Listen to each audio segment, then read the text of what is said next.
तो सवाल ये है, क्या दुनिया एक और बड़े वैश्विक टकराव, एक वर्ल्ड वॉर के मुहाने पर है? ये सवाल आजकल बहुतों के मन में है। हाँ, बिल्कुल।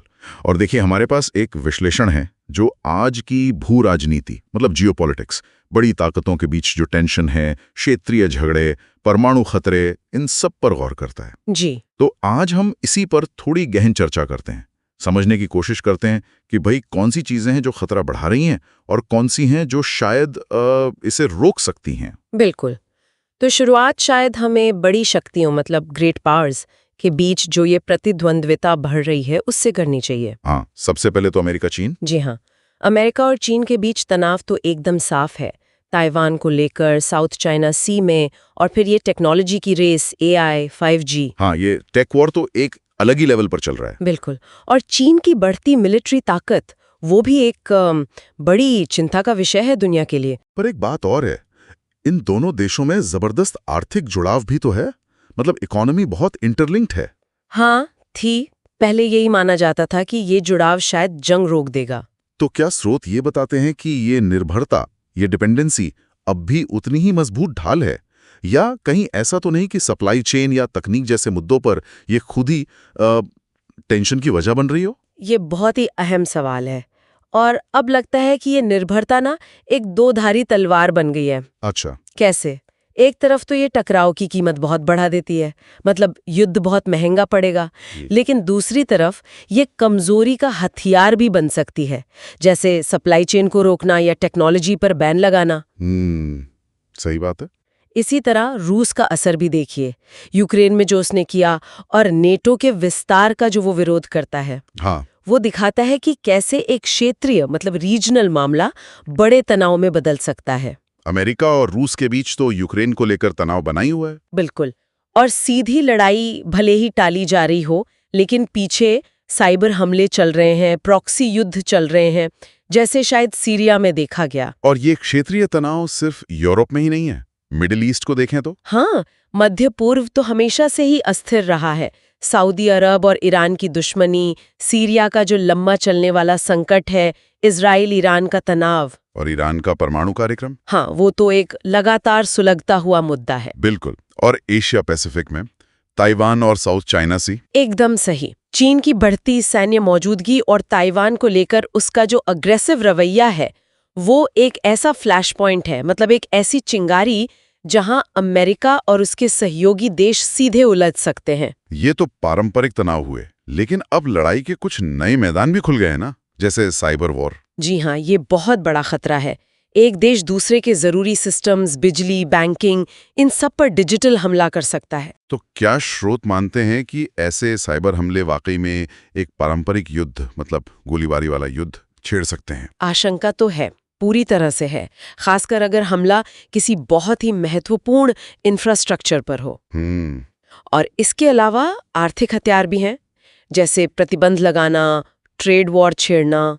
ये भी तनाव बढ़ाते हैं और देशों को ज्यादा आक्रामक विदेश नीति अपनाने पर मजबूर कर सकते हैं। और इन सब के ऊपर वो परमाणु खतरा। हाँ, और अब तो परमाणु हथियार वाले देश भी बढ़ गए हैं। नॉर्थ कोरिया है, ईरान की क्षमता पर सवाल उठते रहते हैं। और भारत पाकिस्तान जैसे परमाणु शक्ति वाले पड़ोसियों के बीच तनाव तो खैर वो हमेशा ही चिंताजनक होता है। बिल्कुल। लेकिन यहाँ ये भी समझना जरूरी है कि कुछ चीजें हैं जो स्थिरता मतलब स्टेबिलिटी बनाए रखने में मदद भी करती हैं। जैसे सैन्य गठबंधन, नेटो है, या क्वाड जिसमें अमेरिका, जापान, भारत, ऑस्ट्रेलिया हैं। ये एक तरह से रोक का काम करते हैं, डिटरेंस का। हाँ, लेकिन ये गठबंधन तो संघर्ष को बढ़ा भी बना सकते हैं अगर कोई सदस्य देश उलझ जाए तो। ये भी सही है, ये भी एक रिस्क है। फिर कूटनीति यानी डिप्लोमेसी और अंतर्राष्ट्रीय संगठन भी है। यूनाइटेड नेशंस, G7, G20, इनकी क्या भूमिका है? क्या ये तनाव कम कर पा रहे हैं? देखिए, ये बातचीत का मंच तो जरूर है, लेकिन इनकी अपनी सीमाएं हैं। जैसे यूएन सिक्योरिटी काउंसिल में वीटो पावर, वो अक्सर कार्रवाई को रोक देता है। हाँ, ये तो है। पर एक बहुत बड़ा स्थिरता कारक, शायद सबसे बड़ा, वो है वैश्विक अर्थव्यवस्था। अच्छा, वो कैसे?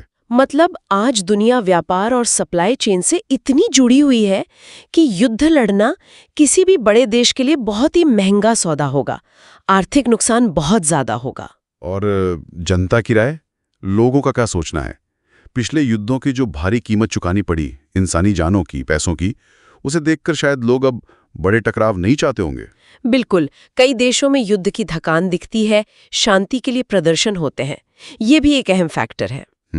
लेकिन एक और पहलू है, क्लाइमेट चेंज और घटते संसाधन, पानी, खनिज वगैरह। हाँ, ये आजकल बहुत सुनने में आता है। ये मौजूदा तनावों को और बढ़ा सकते हैं, जैसे आर्कटिक में संसाधनों की होड़ है या साउथ चाइना सी में। ये नए संघर्ष के कारण बन सकते हैं। तो अगर हम आज की स्थिति देखें, वो कौन से मुख्य चिंता वाले क्षेत्र हैं, मतलब फ्लैश पॉइंट्स, जिन पर खास नजर रखनी चाहिए? मेरे ख्याल से सबसे ऊपर तो यूक्रेन रूस है, जहां सीधा टकराव बढ़ने का खतरा हमेशा रहता है। हाँ।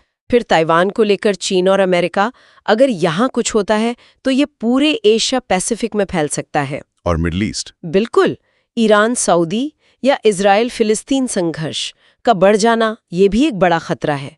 और कोरियाई प्रायद्वीप, नॉर्थ और साउथ कोरिया के बीच भी तनाव फिर से बढ़ रहा है। तो ये कुछ हॉटस्पॉट्स हैं। जी हाँ, ये कुछ ऐसे क्षेत्र हैं जहां हालात तेजी से बिगड़ सकते हैं। तो कुल मिलाकर जो विश्लेषण हमने देखा, उसकी तस्वीर क्या उभरती है? क्या हम वाकई एक पारंपरिक विश्व युद्ध के मुहाने पर हैं? देखिए, विश्लेषण यही कहता है कि फिलहाल एक पारंपरिक विश्व युद्ध, वैसा जैसा हमने 20वीं सदी में देखा था, उसकी संभावना शायद कम लगती है। अच्छा, ये तो राहत की बात है। हाँ, लेकिन कम लगती है, खत्म नहीं हुई है। कई कारक हैं जो इसे रोक रहे हैं। डिप्लोमेसी है, आर्थिक निर्भरता है, परमाणु हथियारों का डर है, युद्ध की थकान है। तो फिर असली खतरा क्या है? असली खतरा है क्षेत्रीय संघर्षों का नियंत्रण से बाहर हो जाना, खासकर तब जब उनमें बड़ी ताकतें सीधे या परोक्ष रूप से शामिल हो जाएं, प्रॉक्सी वॉर जिसे कहते हैं। और संघर्ष का रूप भी तो बदल रहा है। जी बिल्कुल। अब साइबर वॉर, हाइब्रिड वॉरफेयर की बात होती है। बिल्कुल, जिसमें सैनिक कार्यवाही के साथ साथ दुष्प्रचार फैलाना, आर्थिक दबाव डालना, साइबर हमले करना, ये सब मिला जुला होता है। भविष्य के टकराव शायद 20वीं सदी के युद्धों से बहुत अलग दिखें। हाँ, ये बात तो है। और यहीं पर एक सोचने वाली बात सामने आती है। क्या? हम अक्सर ये मानते हैं या मानते आए हैं कि देशों के बीच जो ये आर्थिक निर्भरता बढ़ रही है, वो शांति बनाए रखने में मदद करती है। हाँ, बिल्कुल, यही तर्क दिया जाता है। लेकिन क्या ये हमेशा सच होगा, या फिर क्या यही निर्भरता भविष्य में कमजोरियों का फायदा उठाने और एक नए तरह का तनाव पैदा करने का जरिया बन सकती है? ये एक सवाल है जिस पर शायद हमें सोचना होगा।